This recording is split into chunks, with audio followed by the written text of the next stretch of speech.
Bismillahirrahmanirrahim. Assalamu alaikum wa rahmatullahi wa barakatuh. Welcome back to Physics with Umar Farouk and MCQ discussion class. PMC test number 16, 11 September 2021. MCQ number 1. Magnetic force depends upon current, length, magnetic field या all of above. तो आप लोगों ने chapter number 13 में पढ़ा है. First number topic है F is equal to ILB and to sine of theta, या मैक्सिमम फोर्स पड़ा हुआ है कि F is equal to ILB. Current पर भी डिपेंड करता है, लेंथ पर भी डिपेंड करता है और मैग्नेटिक इंडक्शन पर भी डिपेंड करता है.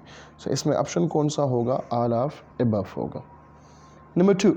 Lenz's law is used to find the direction of induced EMF, induced current, induced power या none of above. तो Lenz's law जो हम इस्तेमाल करते हैं ये direction of induce EMF show करता है. ठीक है, चैप्टर नंबर 14 में सेकंड नंबर टॉपिक है. Number 3. If Earth complete 360 degree in 24 hour, then how many degree are in 2 hour? देखो सिंपल है, ये ट्रिक ऑलरेडी बता चुका हूँ. 360 डिग्री में कितने आवर होते हैं?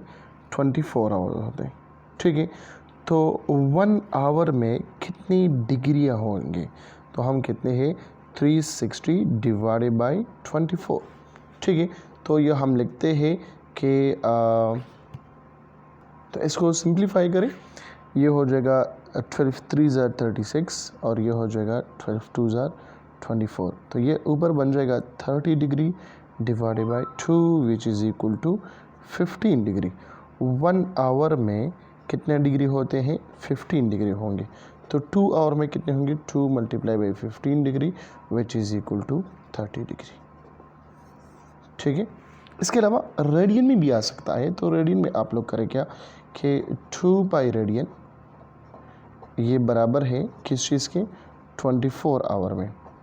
तो 1 आवर में कितने रेडियन होंगे? पाई डिवाइडेड बाई 12 रेडियन होंगे.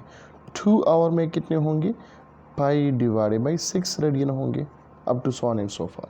ठीक है, MCQ number 4. High speed beta rays are electron, positron, electron and positron या प्रोटॉन. तो हाई स्पीड बीटा रेस क्या है? इलेक्ट्रॉन भी हो सकता है, पॉजिट्रॉन भी हो सकता है. ठीक है, so option number C. Formula of kinetic energy. तो एक तो सिंपल फार्मूला है, kinetic energy is equal to 1/2 mv². ये भी है. ठीक है, kinetic energy is equal to p² divided by 2m. ये भी है. ठीक है, kinetic energy is equal to m² v² divided by 2m. ये भी है. नंबर 6. वाटर वेव्स और बेटा ये इसका थर्ड टाइम है कि रिपीट हुआ है. ठीक है, कि वाटर वेव्स लॉन्गिट्यूडनल है, ट्रांसवर्स है, बोथ ऑफ अबव और नन ऑफ अबव. तो वाटर वेव्स क्या होता है? ये ट्रांसवर्स इन नेचर है. ठीक है, ऑलरेडी बता चुका हूँ. फोर्स पर यूनिट चार्ज ये भी रिपीट हुआ है. फोर्स पर यूनिट चार्ज को हम क्या कहते हैं? इलेक्ट्रिक फील्ड इंटेंसिटी कहते हैं, या इलेक्ट्रिक इंटेंसिटी कहते हैं, या इलेक्ट्रिक फ्लक्स डेंसिटी कहते हैं. ठीक है, जो आप लोग लिखते हैं वो लेकिन ऑप्शन की तरफ देखिए कि ऑप्शन क्या होगा. अब यहाँ पे उसको ऑप्शन मालूम नहीं था तो मैं लिखता हूँ कि ये इलेक्ट्रिक फील्ड इंटेंसिटी भी है. ठीक है, ये इलेक्ट्रिक इंटेंसिटी भी है, ये electric flux per unit area भी है, मतलब इलेक्ट्रिक फ्लक्स डेंसिटी है. ठीक है, ये पोटेंशियल ग्रेडियंट भी है. ठीक है, लेकिन अब यहाँ पे इनमें से बेस्ट ऑप्शन कौन सा होगा? चाहे फॉर एग्जांपल ABCD क्या बोलो, electric field intensity, electric intensity, electric flux density या पोटेंशियल ग्रेडियंट. तो इनमें से तो ये 2 ऑप्शन करेक्ट होंगे. ठीक है, ये इलेक्ट्रिक फ्लक्स डेंसिटी है, फ्लक्स पर यूनिट एरिया है, लेकिन यहाँ पे फोर्स पर यूनिट चार्ज के बारे में बताता है. ठीक है, पोटेंशियल ग्रेडियंट है तो वो V divide by delta R है.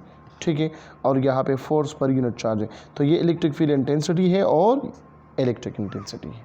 ठीक है, फिर इन दोनों में बेस्ट ऑप्शन कौन सा होगा? Electric field intensity which is option number A. Highest energy as in Lyman series, Balmer series, Paschen series या पी फंड सीरीज, ठीक है, कौन सा सीरीज होगा? तो आप लोगों के पास ये फार्मूला मालूम है, delta E is equal to E not into 1/n² minus 1/p², और हम लिखते हैं p is greater than n, ठीक है। तो लाइमन सीरीज के लिए फाइंड करें तो एनर्जी इतना है, बाल्मर के लिए फाइंड करें तो एनर्जी इतना है, पास्टन के लिए फाइंड करें तो 0 पॉइंट समथिंग होगा, पी फंड के लिए फाइंड करें तो एनर्जी क्या होता है, कम हो रहा है। तो हाईएस्ट एनर्जी इन तीनों में किसका है? ये लाइमन सीरीज़ का है। फॉर एग्जांपल अगर लाइमन गिवन नहीं हो और लिखा हुआ है Balmer series, Paschen series, Pfund series या ब्रैकेट सीरीज, तो इनमें से फिर क्या होगा? बाल्मर सीरीज होगा, ठीक है। अगर बाल्मर भी नहीं हो और हो पास्टन, ब्रैकेट, पी फंड या ऑल ऑफ अबव, तो उसमें फिर क्या होगा? पास्टन सीरीज होगा, ठीक है। लेकिन इनमें से कौन सा है? ये है लाइमन सीरीज है। नेक्स्ट है अर्थ मैग्नेटिक फील्ड, ये भी बार बार रिपीट हुआ है, ये इसका 4th टाइम है कि रिपीट हुआ है। अर्थ मैग्नेटिक फील्ड कितना है? 0.1 गाज, 5 गाज, 7 गाज या नन ऑफ अबव, 0.5 गाज, और 2-3 दफ़ा ये मैं एक्सप्लेन कर चुका हूँ, ठीक है। Commercial unit of energy joule, electron volt, kilowatt या kilowatt hour, is kilowatt hour, commercial unit of energy. The time taken by an engine of power 10 kilowatt to lift a mass of 200 kg to a height of 40 meter is 2 4 10 second. देखो simple है, power आप लोगों को मालूम है, power किस चीज़ के बराबर है? W/T के बराबर है, ठीक है। तो पावर इज इक्वल, W क्या है? mgh डिवाइडेड बाई T, या T बराबर होगा किस चीज़ की? mgh divided by p। Mass given है, g गिवन है, h गिवन है, ये वैल्यू पुट करें, और पावर भी गिवन है, वैल्यू पुट करें, आपके पास टाइम का आंसर आ जाएगा, ठीक है। नेक्स्ट MCQ क्या है? द स्पीड ऑफ वेव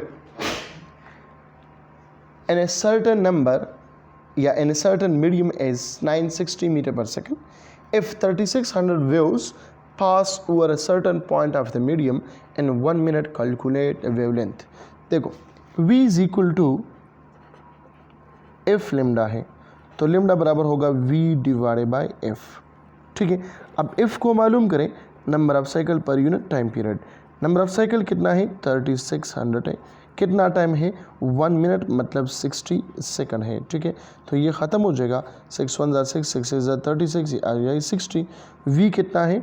ये 960 डिवाइडेड बाई 60, इसे मालूम करें, आ जाएगा क्या? वेवलेंथ आ जाएगा।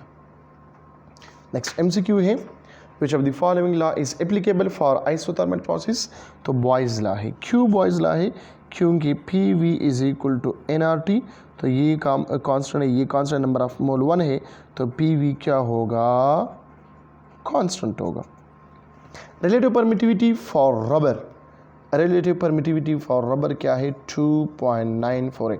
16 for germanium, 78.8, this is for वाट, ठीक है। मिलते हैं इंशाल्लाह नेक्स्ट लेक्चर में, अपना बहुत सारा ख्याल लगेगा। थैंक यू सो मच, अल्लाह हाफिज़।